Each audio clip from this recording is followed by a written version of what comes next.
T-Wolves take back the 1 seed in the West with a stunner in Denver tonight. I got the expert, Jack Borman. He's going to help us break it all down. It's all coming up next on the Locked On Wolves POSTCAST.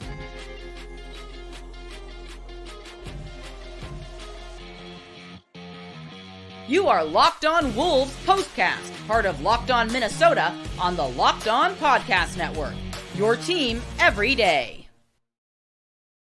What's up? What's up? Back in the lab, back at it. Another T-Wolves POSTCAST episode right here on the Locked On Sports Minnesota Network. You got myself, Luke Inman, at Luke_Spinman. That's the man, Jack Borman. He's on X, at JRBorman13. And Jack, before we jump into all the action tonight, quick reminder, tonight's episode brought to us by Prize Picks, the easiest and most exciting way to play daily fantasy sports. Go to prizepicks.com/LockedOnNBA. Use code all lowercase LockedOnNBA for a first deposit match up to $100.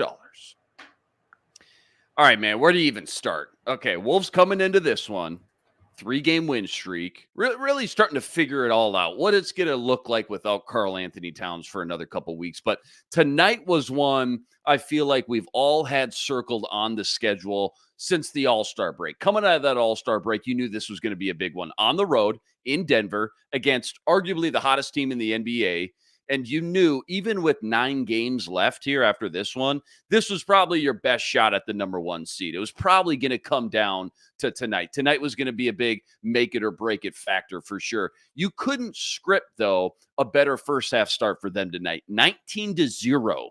19-0. Assist to turnover ratio. Unbelievable. The Nuggets, man, they had no answers. The crowd was like shell-shocked. Denver players, they looked like disgusted at times. Jaden McDaniels, 13 points at half. Slow-mo, 7 assists at half. The bench put up a 14-4 advantage at half. Wolves led by 19 at the break, and they really never looked back. 19 was enough. They got it up to about 25, I want to say, at one point.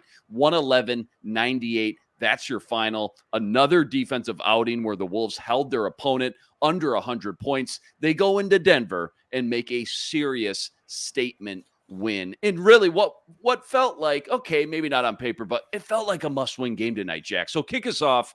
Biggest takeaways, top of your head, and big picture now. What's a win like this mean for this team right now as we get down to crunch time with the playoffs so close?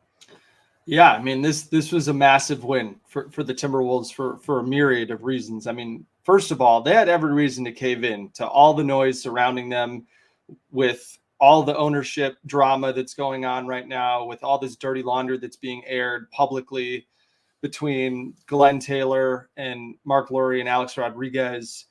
And then they just come out. Chris Finch said pregame, it didn't affect us down here at the troop level, which I thought was just the most Chris Finch way of putting it. And they just absolutely dominated the defending champs on their home floor. Yes, I know the Nuggets did not have Jamal Murray, blah, blah, blah. Guess what? Wolves didn't have Karl Anthony Towns, and the Wolves didn't have any of their 3 bigs when they played last week. On the second night of a brutal back-to-back, losing an hour traveling from Utah, lost in a nail-biter in that game. And this is now the second time that they've really given Denver a ton of problems, and they just had more firepower to do it tonight. I mean, you talked about it with the crowd and the Nuggets players. I mean, when Anthony Edwards clamped up Kentavious Caldwell-Pope in the left corner for that shot clock violation right in front of the Wolves bench, everyone's barking like dogs at Ant. Ant's mean mugging, going crazy, more excited about that play than any offensive play. It's the Rudy flex. When Ant pulls out the Rudy flex, man, nothing better. Yeah, I mean, they were up 15 with, what was it here, 5:28 to go in the second quarter. And it just felt like the Nuggets spirit was broken at that point. And that was just a massive boost, I think, for the Timberwolves emotionally in this game, because they were already rolling a little bit. But to just be able to win so demonstratively and so loudly in the fashion that they did, and be able to celebrate and showboat and carry that same swagger that we've seen from them of late into Denver and just dominate Denver was awesome. I mean, if I had told you that Nas and Ant would struggle, they'd shoot 10 of 31 from the floor and combined to score only 6 points in the fourth quarter, would you have think the Timberwolves won, let alone dominated this game? I mean, Nas had 7 points on 2 of 12 shooting.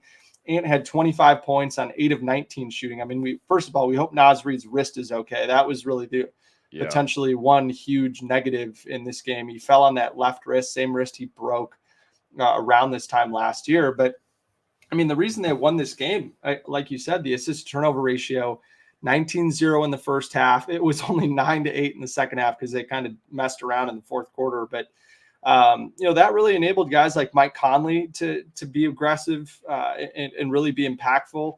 He had 23 points on 12 shots, 5 of 6 from 3, had 8 assists. And the Timberwolves have really ramped up their pick and roll game. We've talked about that, but we've seen a lot more of Mike Conley and Rudy Gobert pick and roll and two-man game, especially since that Golden State game last Sunday, was it?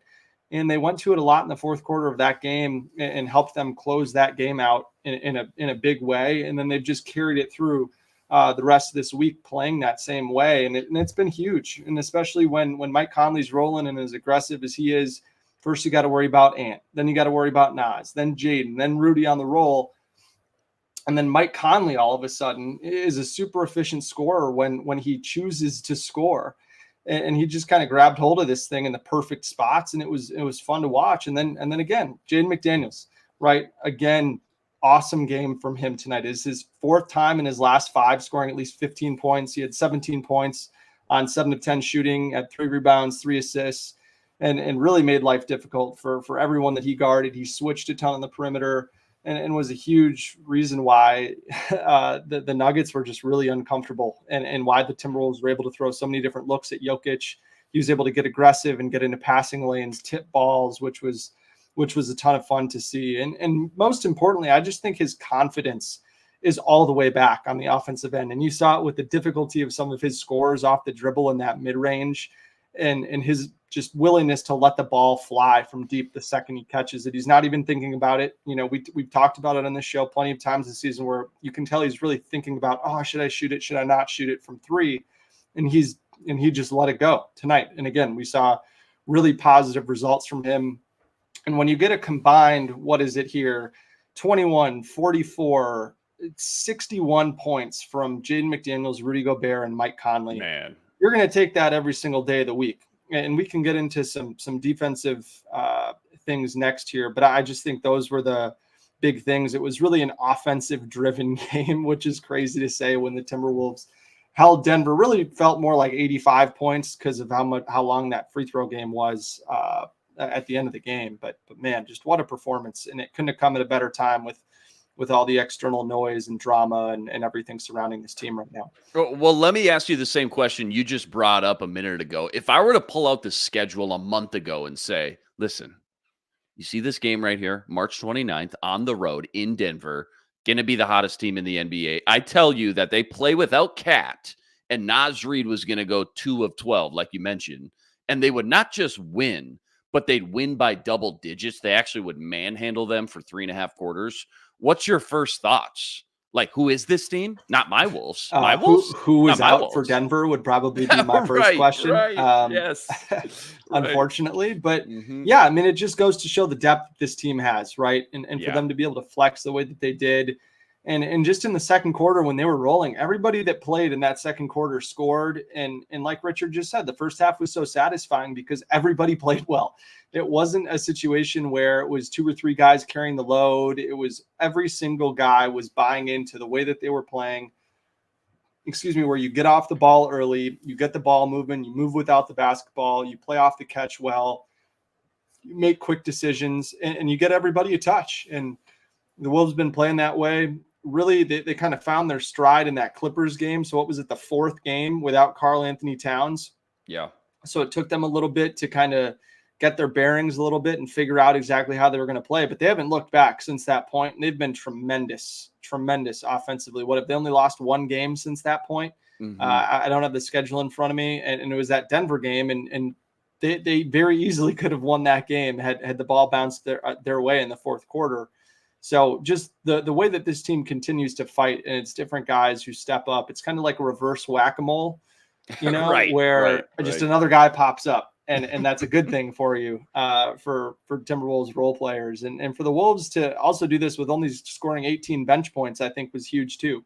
For them to have 4 of the 5 in double figures off for the starting lineup, I think was was really important, just to prove that, hey, we're all veterans. We can buy into this. We can get it done on the road in a hostile environment. And, they go as number 5 goes. And it's fun to see the tone that he's helped set in these huge games and really just kind of bring these guys together and put him on his back.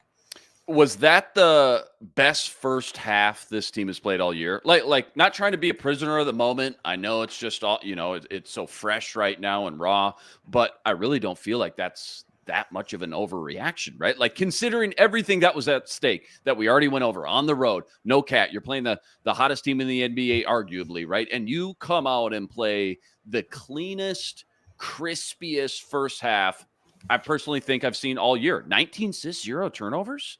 Not the team that I watched this year struggle turning the ball over that first half of the season so often. It can't be. Yeah, I think that's certainly one that comes to mind. I think another one that comes to mind, and one that I kind of had in my mind as we were as this game was going on, was that second game of the season, or third game of the season, whatever Celtics? It was, against Atlanta. Oh, sure. Where they just absolutely came on, set the world on fire, and then just totally dominated. I think you think about that game at Orlando that they played was incredible, where they were just incredibly dominant on both ends of the floor. There was a game against New Orleans early in the season where they just came out and laid it on New Orleans in the first half. And then the other one I want to say too was that game in Chicago. I know they ended up losing that game in the second half from an insane run from Kobe White, but that was another game where they just dominated on both ends of the floor and really played super efficiently offensively. And for the Wolves to put together a half like this, I think this is probably the best offensive half we've seen from the Timberwolves. Just because I think such a big problem for them has been the turnovers and the indecision and everything not totally clicking at once offensively. And I think for that to all kind of come together all at once certainly had to be satisfying for the Timberwolves. But yeah, one of the two best offensive halves for sure between this game and that game against Atlanta, where I want to say they almost hung like 80 points on the Hawks in that first half. Yeah, nope, good memory. You're right. Certainly up there as well with that one. All right, plenty more deep dive on the Wolves. Monster win tonight and the number 1 seed now in the West. That's all coming up right after this. Quick reminder, tonight's episode brought to us by eBay Motors. Passion, drive, patience. What brings home the winning trophy is what also keeps your ride or die alive. And eBay Motors has got everything you need to maintain your vehicle and level it up to the ultimate peak performance. From superchargers to roof racks, from exhaust kits to LED headlights, eBay Motors has it all. And whether you're into speed, power, or style, eBay Motors has got you covered. Check this out. With over 122 million parts for your number 1 ride or die, you'll always find exactly what you're looking for. And with eBay's Guaranteed Fit, your part is guaranteed to fit your ride every time or your money back. Because with eBay Motors, you're burning rubber, not cash. With all the parts you need at the prices you want, it's easy to turn your car into the MVP and bring home that win. Keep your ride or die alive at ebaymotors.com. Eligible items only. Exclusions apply. eBay's Guaranteed Fit, only available to U.S. customers. All right, I do want to touch on that defense tonight. They were phenomenal, but there's an elephant in the room here we just got to touch on real quick. Of course, I'm talking about all the drama that went down today with the top brass, really over the last 24 hours or so. I'll just tee you up real quick with the bullet points. The owner, Glenn Taylor, basically pulled the plug on A-Rod and Mark Lowry. They were set to buy the team. They already own 36% as of now. Taylor basically said, okay, that's fine. They can keep it, but he's not giving up anything more than that. Lowry and A-Rod straight flabbergasted pretty much. They thought it was a done deal. They thought the deal was imminent. Everything sounded like it was a done deal anyways. They even went on our guy Dane Moore's podcast today, aired out a little dirty laundry there, just expressed, how disgusted they were, how frustrated they were, especially that Taylor kind of made this so public. They're like, you know what? We could have done all this behind closed doors. I think the first thought in a lot of people's minds, at least this was one of my first thoughts, what a coincidence. Now, all of a sudden, the Wolves put up their best season in 19 years. The ticket values are through the roof. The team's, just straight up value, probably most importantly, that's increased by wide margins. And now all of a sudden you want to pull the plug on this thing that's been kind of in motion now for 2, 3, 4 years, it feels like. So anything major there I missed? And then I guess, give us your take on the whole fiasco. And to be quite honest, it feels like some fans are kind of split on this, on the fence. It feels like, is this a sketchy move to pull? Or, if you were selling a team and the value went up, would you do the same thing? Where do you kind of stand in all this? Yeah, well, the first things first is I think it's pretty significant that you have someone like Alex Rodriguez saying, quote, "We will fight for our dream. We will fight for the fans of Minnesota, the team, and really protect the fan base from Glenn Taylor." Wow. That is just a crazy thing to say about a guy that you're going to be purchasing a team from. And A-Rod also said that he had gotten probably 2 or 3 dozen phone calls over the last 2.5 years suggesting that him and Lori have the best law firm, make sure you protect yourself, to make sure the T's are crossed, the I's are dotted. And A-Rod said, Mark and I took the approach that was like, no, Glenn and Becky have been great with us. We believe them. A contract is a contract. And sure enough, we get this bomb yesterday. And every single one of those people said, I told you, he's a traitor.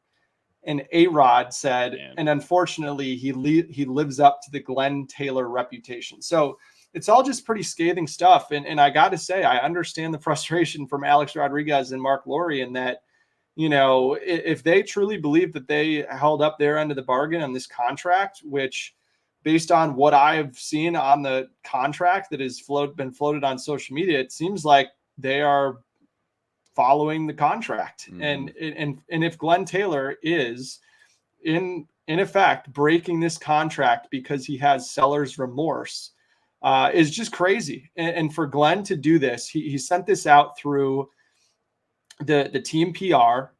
Woj or Shams, neither of them had any wind of this scoop. And it happened on Thursday morning. So right away in the morning after the deadline for the 2 guys to exercise the option had passed is kind of crazy. And Mark Lowry said on Dane's podcast today that they are banned from being in the back part of the arena. And there was an internal memo that was sent out banning any Timberwolves employees and players from, including Tim Connolly, from communicating with Mark and Alex. And I think that is crazy, regardless of what happened contractually. These guys own 36% of the team. They are the biggest limited partners that Glenn has. And for Glenn to treat his partners in this way, whether Mark and Alex didn't hold up to their end of the bargain or not, that is irrelevant to me when it comes to evaluating the way that Glenn Taylor is treating his LPs in this situation. Is just crazy to me. And it just seems like there is, I think it was Phil Mackey put out a tweet that said, either incompetence or chaos has just always surrounded the Timberwolves side of the house, at least for Glenn Taylor. And I kind of have to agree with that statement. And I think all of this going on and how dysfunctional the Timberwolves have been is a huge hat tip to Cheryl Reeve, her wife, Carly Knox, who run the Lynx and do an incredible job of keeping their house in order and running a first-class organization that has largely been the gold standard of the WNBA, while the Timberwolves have been largely a laughing stock for the last 20 years and have been one of the worst, by win percentage franchises in American pro sports. And, you can look at a lot of different things. You can look at presidents of basketball operations or general managers. You can look at coaching. You can look at the guys on the roster outside of star play. You can look at anything, and there's been one common denominator there. And, I thought it was interesting too that Alex Rodriguez said on Dane's pod that Glenn Taylor did not want to do the Rudy Gobert trade. He did not want to do the Tim Connolly hiring. He basically said that guys like Tim Connolly don't come to Minnesota, is what Glenn said. And then they went out and got Tim Connolly, who has made a ton of good moves to put this team in the position that he's in. And Glenn and A-Rod basically said now Glenn's trying to take credit for all of that when it wasn't his, when he was not the Come one on, driving the dude. bus on those decisions. Come on. I certainly say that we have to reserve final judgment until all of this is settled, just because I think there has been a lot of PR jockeying from both sides in terms of trying to win in the court of public opinion. And we all know that is not where legal matters are adjudicated. So we're going to have to wait and see what ends up coming out. But what I can tell you is that Mark Lowry and Alex Rodriguez are very confident that they will end up assuming majority control of this team and running this team. And whether or not that ends up coming to fruition remains to be seen. But I am keenly interested to see what happens and if Glenn Taylor appears at Target Center on Sunday, because if he does, I would not be surprised one bit if this fan base starts some sort of sell the team chant or something, just because somebody's going to glue their arm out on the court or something, or chain themselves to the stanchion. I don't know. The biggest thing, my biggest point in all of this is that it's just so unfortunate that it is distracted from what has been an awesome season. That's and the been worst a ton part. Of fun. And it came 24 hours before this game, the biggest game of the season. And now the great part about it is that the Timberwolves just went out there and kicked the Nuggets rear ends. And now everyone gets to talk about how great this Timberwolves team is and that they're back on top of the West. They control their own destiny in the Western Conference in spite of all this crazy external stuff happening. And now the conversation can shift back to basketball and fans can continue to enjoy yet another entry in what has been a really fun season, and a season that I will always remember regardless of what happens in the playoffs and how this ride ultimately comes to an end. Yeah, we were going to remember this season regardless, no matter what. But now there's just an extra kind of funny wild card chapter in this book of the 2023-2024 season that we'll have to flip through someday. Bottom line here, Jack. Sounds like you said, they got an ironclad case. They're still awfully confident they're going to get a deal done one way or another. Does A-Rod and Mark Lowry own this team one day in the future? And if so, how many years do you think just got tacked onto it? I have no idea, man. I'm not going to speculate on that just because we don't know. And we got to let the legal process play out, and whatever's going to happen is going to happen. But what I can say is that, the Rudy Gobert trade has done pretty well. The Tim Connolly hiring has been awesome. And everyone that Tim Connolly has brought in has been pretty good. And the Mike Conley trade has probably added years onto my life. And Nickeil Alexander-Walker coming in that move too. And it's just hard to dispute everything good that has happened since A-Rod and Mark Lowry came into the picture. They also signed Cheryl Reeve to a 5-year contract extension, which was pretty huge, and greenlit the Lynx to try to spend as much money as they possibly could to improve the team. And that certainly had their fingerprints on it as well. So, it's just kind of hard to dispute those bullet points, I guess. Absolutely right. All right. I know we could talk about that subject all night long. Don't go anywhere, though. We're going to preview this 3-game homestand coming up, starting with the Bulls this Sunday night. That's all coming up right after this. Quick reminder, tonight's episode brought to us by Amazon Fire TV, the #1 streaming platform around. Fire TV is your one-stop shop destination for everything sports, from live games to highlights to in-depth analysis. With Amazon Fire TV, they offer amazing viewing experiences with smart TVs, as well as the Fire TV stick that you can plug into your existing TV. That gives you access to millions of movies and TV episodes, not to mention free and live cable TV as well. Whether it's opening weekend for the 2024 MLB season, you got the PGA Masters right around the corner, the NFL draft at the end of the month, or the March Madness tournament, trust me when I say you're going to want to have a Fire TV at your fingertips on every device possible. And now with their very own specific Fire TV channels, rest assured, you'll have a constant supply of the latest videos from your favorite sports brands, and it's all for free. That includes all of our daily content from every Locked On channel and a vast majority of the pro leagues and college conferences as well. You got to check out Fire TV channels on Fire TV and your Alexa devices. Fire TV channels, it's the latest and greatest way to tap into all your watching needs, so don't miss out. To learn more, visit amazon.com/LockedOnFireTV. That's amazon.com/LockedOnFireTV. Okay, defensive highlights. I know you mentioned they dominated in the paint in certain areas in your game notes. What else stuck out tonight on the defensive side of the ball? Yeah, really quickly. I mean, what I was really pleased with was the way that they changed a bunch of looks on Jokic was awesome. They had Rudy guard him one-on-one. They had Nas start out guarding him one-on-one, and they did that spy coverage where Rudy Gobert played off of Aaron Gordon to just not only make Jokic's shots at the rim a little bit tougher with Rudy contesting him, but also to make his passes a little tougher when you have Rudy Gobert and Jaden McDaniels both off the ball.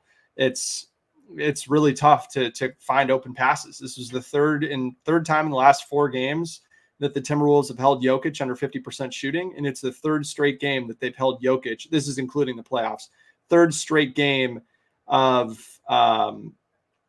holding Jokic to 5 assists or less. Wow. And both of those in combination are pretty staggering. And for, the Timberwolves have probably defended Jokic better than any team in the league.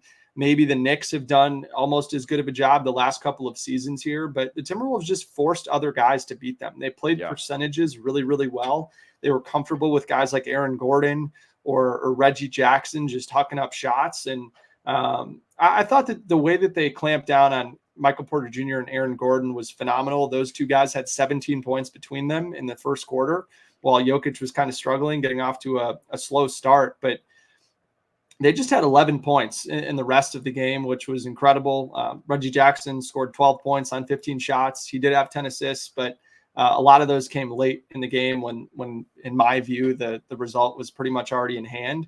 And then, like Tang is saying there, I mean, a lot of this game and the stats, I feel like were flipped a little bit in the garbage time period. And the Nuggets only had 7 bench points coming into the fourth quarter, and then they erupted for 19 in that first part of the fourth quarter there. And I think you got to give a lot of credit for the way the Timberwolves played tonight to Rudy Gobert and to Kyle Anderson. I mean, Rudy was back tapping on the offensive glass, his timing with his helps on Jokic. He was contesting everything. He did a great job in isolation. He was great on the roll. He had a couple of finishes, including that Euro to his right hand and a couple of assists on kickouts.